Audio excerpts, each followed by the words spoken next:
In light of tonight's unified and successful Republican effort to block debate on voting rights legislation, you heard Senate Minority Leader McConnell proclaiming election normalcy in this country. Nothing is broken, he said. No need for what he called federal intervention. Well, tonight there's someone he might want to talk to, the guy who supplies the ballots in Arizona's Maricopa County, the same ballots being scrutinized for Chinese bamboo or copied and shipped to Montana or heaven knows what else. CNN's Kyung La met the man, visited his company, and has this report. In these final days of the so-called Arizona audit, the focus is on the ballot paper itself. As we peek in from our perch in the nosebleed press box, we see workers photographing the nearly 2.1 million 2020 ballots cast in Maricopa County, using multiple microscopic cameras to zoom in on the paper. It's a mystery what this is all about to us and to Jeff Ellington. What are they looking for? Don't know. Wish we knew. Ellington would know if something was wrong with the ballot paper. He's the president and CEO of Runbeck Election Services. Nearly every single 2020 printed ballot from Maricopa County, Arizona was produced here at Runbeck, an airtight, secured 90,000 square foot facility where every ballot is barcoded, sorted, and assembled, and the specialty paper itself cut and measured to the nanometer. This is ballot paper. So this has to be specially made. It's heavy, it's hard to ship. I mean, the stuff, 1,000 pounds for each one of these rolls. We don't have paper made out of bamboo. Bamboo in ballot paper has been a wild conspiracy the controversial audit has chased. There's a lot of accusations that were said about the ballots coming from China, bamboo in the paper, that 40,000 ballots came in that were forged or whatever. My first response was, there's no way. But as this unorthodox audit continued and Ellington watched workers use UV lights on the ballots Runbeck printed, it started getting to him. So we're like, well, maybe there is something. So we went in a room like this and we got our flashlight and we were shining it on the paper, trying to figure out what they could possibly be looking for. We couldn't find anything on the ballot that reflected or was a watermark or anything. This is what it's come to. Yeah, this is what it has come to. I think that this is an exercise in just nonsense. Stephen Richer is a Republican Maricopa County recorder, loudly denouncing this partisan exercise by the Republican-controlled Arizona Senate and what this will mean for American democracy. We're going to have division, and we're not going to have moved the needle at all, and we're going to give in further oxygen to some of these absurd conspiracy theories. And so, I don't see what the end game is here, and I don't see how this really helps. Or makes any sense at all, says Ellington. In 2016, you did the ballots. Correct. In 2020, you did the ballots. Yes, for Maricopa County, we did the ballots in both elections. So what changed between 2016 and 2020 that there's now this outrage in 2020? The outcome? Kyung La joins us now from Phoenix. So what are you learning about when and how this so-called report of this so-called audit will be unveiled?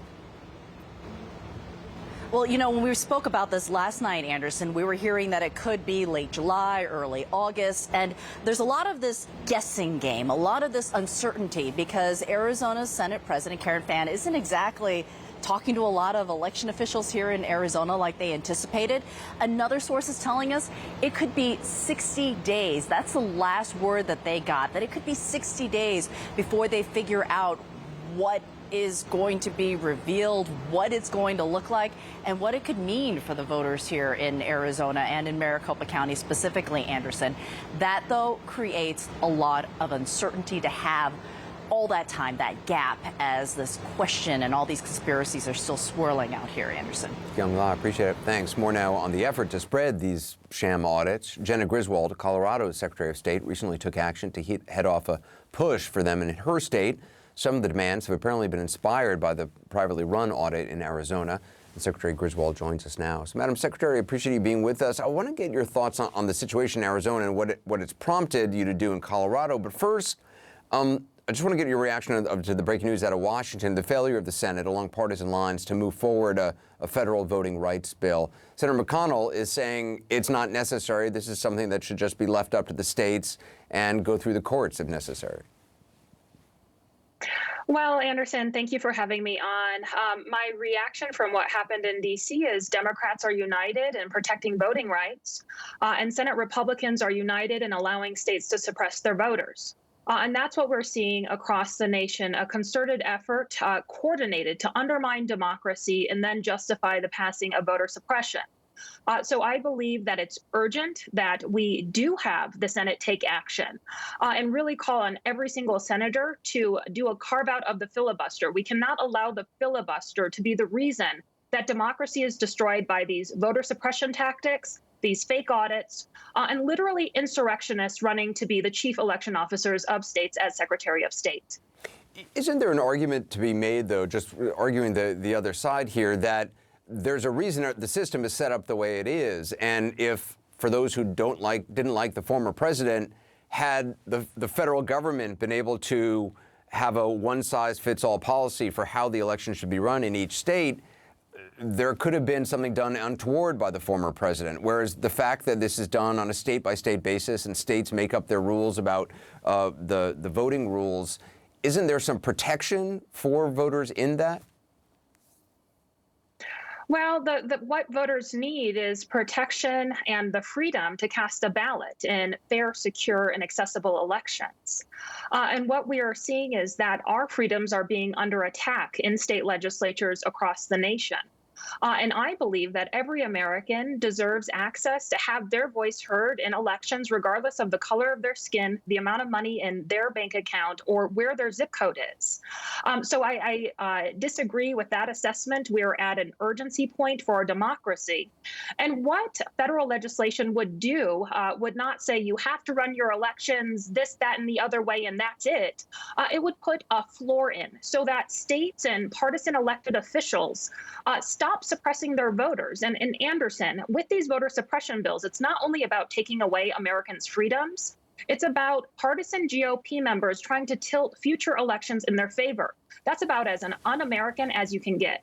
You heard the latest from Kyung La on the so-called audit in Maricopa County. You took sort of a preemptive action in Colorado. There was reportedly a conservative group seeking to do something similar with your ballots. Can you explain what was going on and what you did? Yeah, so in Colorado, our local county election officials were getting pressured to run these sham audits. And at times, they were getting pressured with threats. And I believe that in Colorado, we need to take action to protect our democracy. That is how I see my role as Secretary of State. So I issued rules prohibiting sham audits in the state. We're not going to allow unprofessional, unaccredited firms with no experience in elections to get a hold of our voting equipment. And on top of that, we already have the best audits in the nation. They're bipartisan risk-limiting audits that show us to a statistical degree of certainty that outcomes are correct. But I think we should make it really clear what these sham audits are trying to do. They are trying to undermine confidence in elections. And through the undermining of confidence in elections, some of these partisan GOP members are really setting the stage for further voter suppression. And lastly, I think it's noteworthy that although we're seeing these types of fraudits spread across the nation, although we're seeing voter suppression, and Senate Republicans really refuse to move to protect the right to vote, American voters, including Republican American voters, support the reforms in the For the People Act, support the idea that every American should have access to making our voices heard and choosing our elected leaders. We should also point out, just in the last election, there was record turnout on both sides. It was actually a very successful election for Republicans in state houses across the country. A huge turnout on both sides. So the idea that this should be a partisan issue it's very strange.